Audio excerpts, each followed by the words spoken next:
Provide? आप मेरे husband की लिगेसी को रिडिक्यूल कर रहे हो, ऐसा क्यों बता? एक सोल्जर का, मैं रवि खन्ना की बात नहीं करती, मैं सब सोल्जर्स की बात करती हूँ। निहत्था सोल्जर भी मान नहीं है, उसको इस तरीके से मत बताइए आप। हाँ, जो मैं आपको दिखाना चाहती थी ये वही ब्रीफ केस है, आप देखिए इसके आर पार। इसको दूसरी साइड से भी मैं दिखाऊंगी, दूसरी साइड से भी मैं दिखाऊंगी। ये गोली, ये मेरे पास गवाही है। स्क्वाड्रन लीडर खन्ना का उस टाइम सफल करते हुए कुछ कुछ गिर गया अगर उनके नाम का, तो कोई ये फट गए हैं, ऊपर से निकल गए हैं। 32 साल से इसको मैंने पकड़ के रखा हुआ है, मैं तो वहीं पे ठहरी हुई हूँ, मेरी वही एज है, इसीलिए आपको मैं इस उम्र में भी वही दिखती हूँ। विवेक अग्निहोत्री जी से बात हुई थी, उन्होंने कहा कि हमने इस मूवी पे बहुत ज्यादा रिसर्च की है, हम कश्मीर में जाके 7 से 8 महीने रहे हैं। इनफैक्ट उन्होंने एक ऐसी लेडी का जिक्र किया जिसके पास वो लंदन में गए थे ये जानने की तब हुआ क्या था, तो वो आपके पास क्यों नहीं पहुंचे, जबकि आपके ये हस्बैंड। आप उनको पूछिए, ये जवाब वो देंगे ना, इसका जवाब मैं नहीं दे सकती वो क्यों नहीं गए थे। ये आप उनसे पूछिए कि आप क्यों नहीं गए वो तथ्य इकट्ठा करने के लिए, मिसेस खन्ना। तो आप यहाँ अगर कैंप में आए हैं, लोगों के इंटरव्यू लिए हैं आपने, आप श्रीनगर गए हैं, आप लंदन गए हैं, तो मिसेस खन्ना मेरे पास जब मेरे हस्बैंड का नाम वॉर मेमोरियल में आया है उस टाइम पूरा मीडिया, अभी आप तो ये पूरा वो नेशनल मीडिया, मैं तो टाइम्स नाउ ने इंटरनेशनल न्यूज़ दी है। आई एम वेरी ग्रेटफुल, मैं मीडिया की बड़ी शुक्रगुजार हूँ कि मुझे इंसाफ दिलाने में उनका बहुत योगदान है। आज भी अगर आप लोग आए हो, मैं आपकी भी शुक्रगुजार हूँ कि आपको सत्य पता चला है कि सच वास्तविक सत्य क्या है।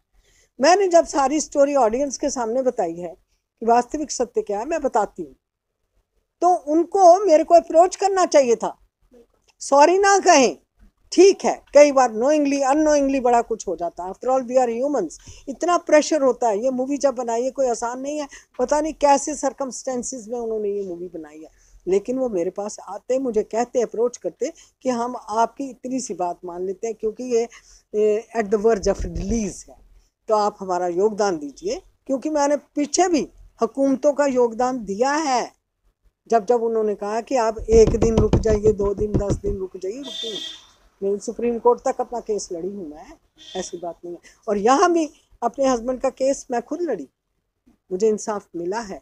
मैं जुडिशरी की भी बड़ी शुक्रगुजार हूँ, इंडियन जुडिशरी की, कि हम लोगों को अभी भी, हम कहते हैं कि हम ऐसे देश में रहते हैं जिधर गुहार लगाओ तो सुना जाता है और सत्य का साथ दिया जाता है।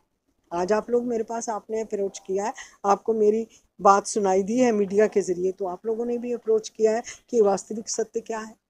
मैंने वहाँ पर ऑडियंस को कहा मैं ऐसे नहीं जाऊँगी आपको बताए बिना, सत्य ये है 25 जनवरी 1990 को बर्फ़ पड़ रही थी, सुबह रावलपुरा सिविल कॉलोनी में हम रहते थे, मेरे हस्बैंड, हम लोग जो रावलपुरा रहते थे रोड साइड पे मेरा घर था, नीचे पहाड़ी के नीचे, पहाड़ी से ऊपर सड़क थी। मेरे हस्बैंड गए हैं अपने प्रेस्क्राइब्ड बस स्टैंड पर बस कोच लेने के लिए, जो कोच उनको पिकअप करती थी, उनके साथ एक flight lieutenant B R Sharma थे। उन्होंने कहा उस दिन रात को, आपको पता ही है, अगर बेटा नहीं पता तो मीडिया से पता करिए, इतिहास से पता करिए, कि बड़ी थालियां बजी थी, बड़ी कॉल्स दी गई थी, सब लोग मस्जिद में आ जाओ, ये सब हुआ था, और यूनिफॉर्म टारगेटेड थी। तो उन्होंने कहा खन्ना तेरे को पता है यूनिफॉर्म टारगेटेड है? उन्होंने कहा कि सर हमको तो अपनी ड्यूटी पे, वो एज में बड़े थे, रैंक में वो फ्लाइट लेफ्टिनेंट थे, ये स्क्वाड्रन लीडर थे। इन्होंने कहा सर आपको पता है कि हमें तो जाना ही है। और वो दिखाया है कि स्क्वाड्रन लीडर खन्ना 3-4, क्योंकि मरे 4 हैं, खाली स्क्वाड्रन लीडर खन्ना को शहादत थोड़ा मिली है, 3 और एयरमैन है, वो कहाँ है? उनके भी नाम लिए जाने चाहिए थे ना बाद में, कि ये जी 3 और इस तरीके से शहीद हुए इस इंसिडेंट में। स्क्वाड्रन लीडर खन्ना और 3-4 लोग और खड़े हैं, कैजुअल डे है, और कोई बर्फ शर्फ तो गिर नहीं हुई नहीं है कि एक अग्निहोत्री, ये मिथुन चक्रवर्ती जी, कोई गवर्नमेंट ऑफिशियल दिखाए गए हैं इस मूवी में, बिग ऑफिशियल, वो सैर करने निकले हैं, वो कहते हैं हाय रवि, तो रवि भी उनको ग्रीट करता है, एक्नॉलेज करता है, जैसे वो एक दूसरे को जानते हैं। इतने में स्कूल के बच्चे जाते देखे हैं, रवि उनको बुला बुला के टॉफियाँ दे रहे हैं, और बच्चे रवि को गुलाब का फूल दे रहे हैं उसमें सीन में। तो इतने में मिलिटेंट्स आते हैं, वो बस गोलियां मार के तो वो देफली चले जाते हैं। मुझे इस चीज मेरे सामने है वो सीन, मैं तो भूली नहीं हूँ। तो मुझे बड़ा दर्द हुआ है। मैंने बताया उनको कि 25 जनवरी 1990 को जब बर्फ पड़ रही थी, मेरे हस्बैंड 7 बजे अपने घर से गए हैं, 7:12 पर तो सारा खेल ही खत्म हो गया। कि कोच 5 मिनट लेट थी, 7:05 पे ये निकल जाते, शायद ये हादसा ना होता।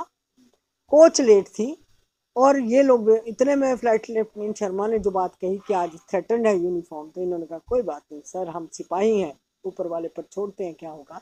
मेरे पास ब्रीफ केस है मेरे पास, मैं आपको दिखाऊंगी कि उस पर वो उन्होंने, उनका शोल्डर डिसलोकेट हो रखा था मेरे हस्बैंड का, तो उन्होंने वो ब्रीफ केस पकड़ा हुआ था, उस ब्रीफ केस पर गोली मारी है उसने। क्यों, वो उनको पूछता है नटीपुरा का रास्ता किधर है, वो बड़े क्लोज रेंज से बड़े प्यार से उनको नटीपुरा का रास्ता दिखा रहे हैं, नटीपुरा का रास्ता वो बता रहे हैं, तो वो क्लोज रेंज से उनको गोली मारता है। वो गोली ब्रीफ केस से आर पार होके उनके एब्डोमेन पे लगती है। उसके बाद वो उसका निशाना खराब करके उसकी जो गन है मिलिटेंट की, वो हवा में कर देते हैं और पूरी मैगजीन खाली कर देते हैं। वो नहीं दिखाया गया, लेकिन जब वो गुत्थम गुत्था थे उसके साथ, तो उनकी पीठ जो है सड़क की तरफ हो गई थी। तो उस वक़्त पीछे से उनका जो ग्रुप था मिलिटेंट्स का, उन्होंने पीछे से उनको पूरा AK-47 का मैगजीन खाली किया। 27-28 गोलियां लगी हैं मेरे हस्बैंड को। तो उसके बाद दिखाया है कि ये हादसा हुआ है। जबकि वो बरजला में एक प्रोटोकॉल है और फोर्सेस का एक डेकरम है, जो एयरमैन है या जो सोल्जर्स हैं वो अलग जगह खड़े होते हैं, जो ऑफिसर्स हैं वो अलग जगह खड़े होते हैं, उनकी कोचेस भी डिफरेंट होती हैं, वो एक ही कोच में नहीं जा सकते हैं।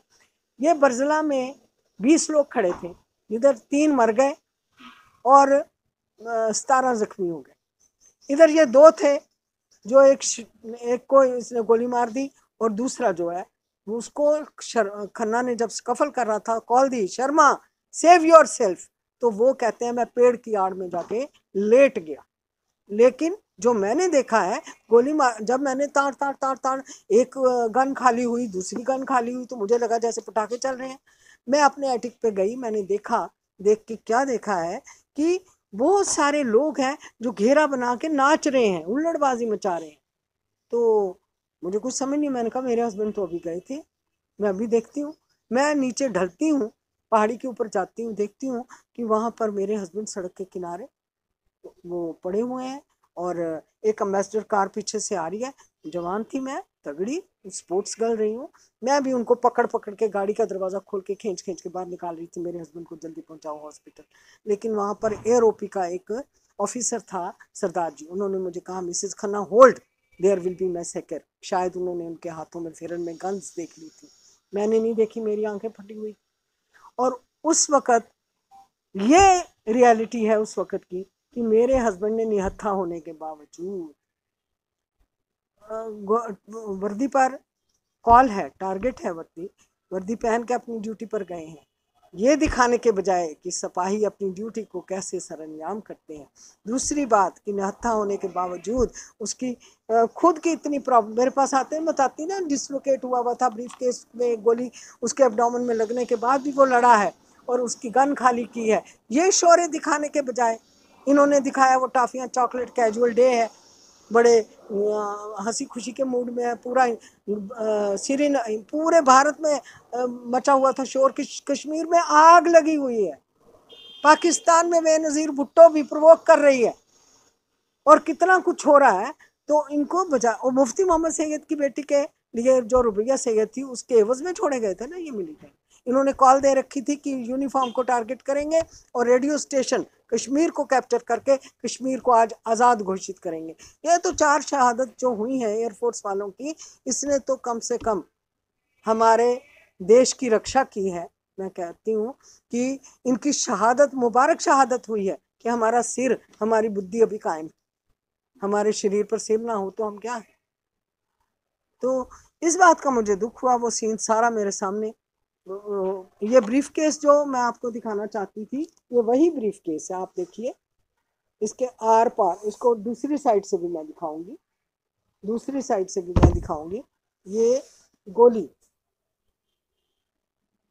ये मेरे पास गवाही है, स्क्वाड्रन लीडर खन्ना का उस टाइम स्कफल करते हुए कुछ गिर गया अगर उनके नाम का, तो कोई ये फट गए हैं, ऊपर से निकल गए हैं। 32 साल से इसको मैंने पकड़ के रखा हुआ है, मैं तो वहीं पे ठहरी हुई हूँ, मेरी वही एज है, इसीलिए आपको मैं इस उम्र में भी वही दिखती हूँ।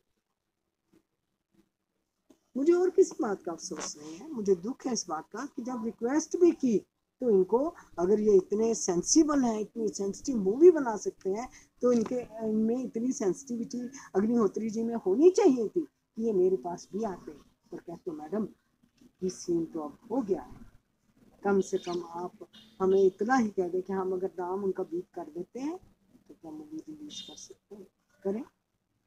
तो अभी मूवी अगर रिलीज हो चुकी है या नहीं हुई है, कोर्ट का वो ऑर्डर मानते हैं तो बड़ी अच्छी बात है, अगर कर देते हैं तो कंटेम्प्ट वो कर रहे हैं, मैं तो कर नहीं रिलीज आंसर। मेरा यही सवाल रहेगा कि वेव मॉल में जिस तरह से आपने कहा कि आपने पूरी कहानी जो है उन्हें बताई, उसके बाद में वहाँ से बहुत सी वीडियोस जो हैं वायरल हुई हैं, जो आपने वहाँ पे बताया था आपकी वीडियो जो है वहाँ से क्यों नहीं आई? हाँ क्यों नहीं आई, तो ये तो जो उस वक्त मीडिया वाले प्रेजेंट थे, आप उनको जाके सवाल करिए, अगर आप में इतनी करेज है तो आप पूछिए भाई ऐसा क्या कारण था कि आपने उनकी वीडियो क्यों नहीं उस टाइम बनाई जब वो भौंक रही थी, तो बनानी चाहिए थी ना।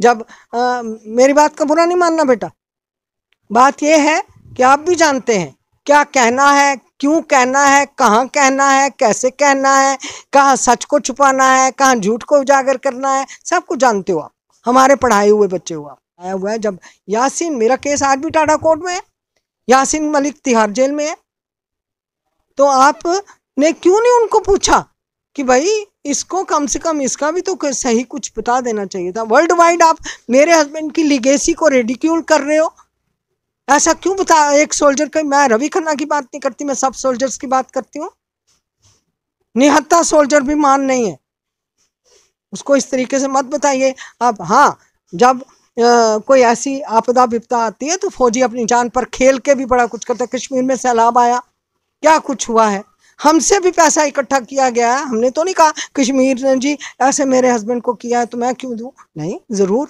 क्यों नहीं, आज भी मैं उनके साथ हूँ, सबके साथ। नहीं मदद हम कौन होते हैं करने वाली, हमारी औकात क्या मदद करने की, हम अपनी ही मदद कर लें। मैं दूसरों की जय से पहले खुद की जय करूं, मैं ये जानती हूँ अपनी जय के लिए उठी हूँ ना, मैं उठती रहूंगी।